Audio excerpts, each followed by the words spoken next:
Hai, Assalamualaikum dan salam sejahtera. Saya Wainur Ezatul Atikah binti Wan Zakaria memegang kad matrik di 2020109310. Saya akan menceritakan tentang sebuah novel iaitu karya daripada sastrawan negara, iaitu novel yang berjudul Srengenge. Srengenge ini merupakan karya sastrawan negara iaitu Shahnun Ahmad. Novel ini diterbitkan pada tahun 1973 dan ia dicetakkan semula buat kali ke-6 pada tahun 2016. Ini merupakan buku Srengenge pada terbitan pertama dan ini cetakan semula yang ke-6.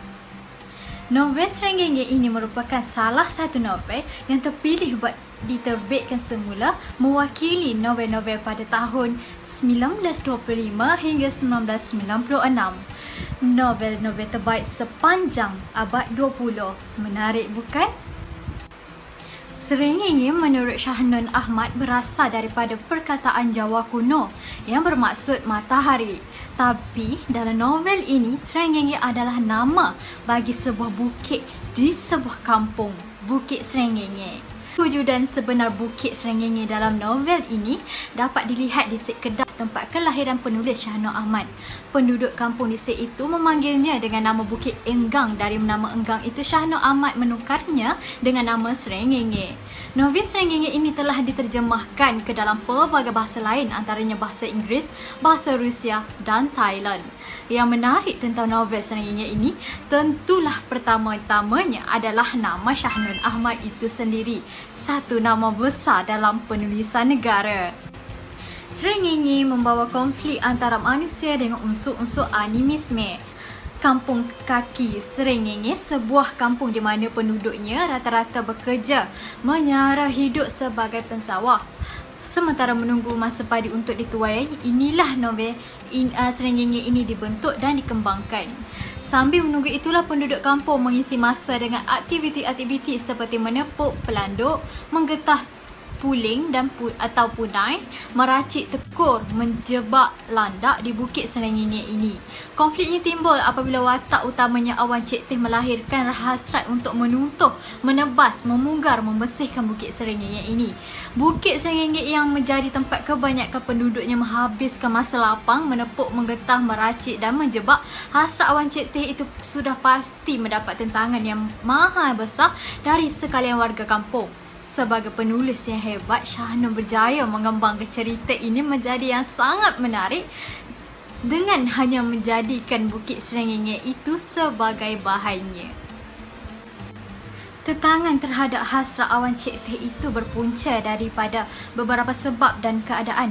Antaranya kebiasaan penduduk kampung menepuk, menggetah, meracik dan menjebak di Bukit Srengenge itu. Kebiasaan itu telah menjadi sesuatu nikmat besar kepada mereka apabila tiba waktu menunggu padi untuk dikutip. Dan kerana sebab itu mereka tidak mahu sesiapa mengganggu gugat keadaan Bukit Srengenge itu. Sebab lain kerana khalayak penduduk kampung percaya bahawa Bukit Srengenge itu ada yang menjaganya, ada penunggunya, ada datuk-datuk yang memeliharanya. Pantang dibuat yang tidak elok ke atas bukit itu, nahas seluruh kampung binasa. Itu antara kepercayaan mereka. Itu adalah situasi yang biasa tergambar kepada penduduk-penduduk kampung, lebih-lebih lagi kampung-kampung yang berada di kawasan pedalaman. Mempercayai sesuatu kuasa selain daripada kuasa Tuhan tanpa menafikan kuasa Tuhan itu sendiri. Shahnun Ahmad memperkuatkan lagi kepercayaan mereka kepada Bukit Srengenge itu apabila Imam Hamad, iaitu salah seorang daripada watak dalam novel ini, diserang penyakit misteri sebaik pulang dari meracik tekukur di Bukit Srengenge dan sebaik sahaja menyatakan persetujuan dengan cadangan Awang Cik Teh untuk memugar Bukit Srengenge itu. Shahnun Ahmad juga melahirkan watak Using dalam novel ini untuk dijadikan sebagai seorang yang berkebolehan mengubati sakit-sakit misteri seperti yang terkena pada Imam Hamad. Gambaran watak Using ini sememangnya wujud dalam dunia relatif sebenar, menjadikan para pembaca betul-betul dapat merasakan suasana cerita yang cuba Shahnun Ahmad wujudkan. Dari watak Using inilah penduduk kampung Kaki Srengenge mendapat tahu bahawa Imam Hamad telah tertegur oleh Bukit Srengenge. Useng sangat dipercayai oleh warga kampung, maka bila mana katanya bertertegur, maka tertegurlah punca Imam Hamad sakit itu. Tidak mungkin akan ada punca lain, pasti tertegur. Dan bila kata Husein Bukit Serengenge harus dijamu, maka sekalian anak buah kaki Serengenge harus wajib mempercayainya tanpa bantahan satu apapun. Bukit Serengenge mesti dijamu, baru Imam Hamad dapat disembuhkan seperti sedia kala. Itu yang dikatakan Useng, mesti dijamu, tidak yang lain. Shana Ahmad memulakan novel Serengenge ini dengan kata Serengenge tersenggam bodoh macam setan. Permulaan novel ini seakan-akan menceritakan segalanya yang tersirat Serengenge dan setan. Bagaimana Bukit Serengenge telah dijadikan oleh setan sebagai bahan untuk menyesatkan penduduk kampung kaki Serengenge, dan sifat setan itu sendiri tidak akan berputus asa dalam membawa manusia ke lembah kesesatan.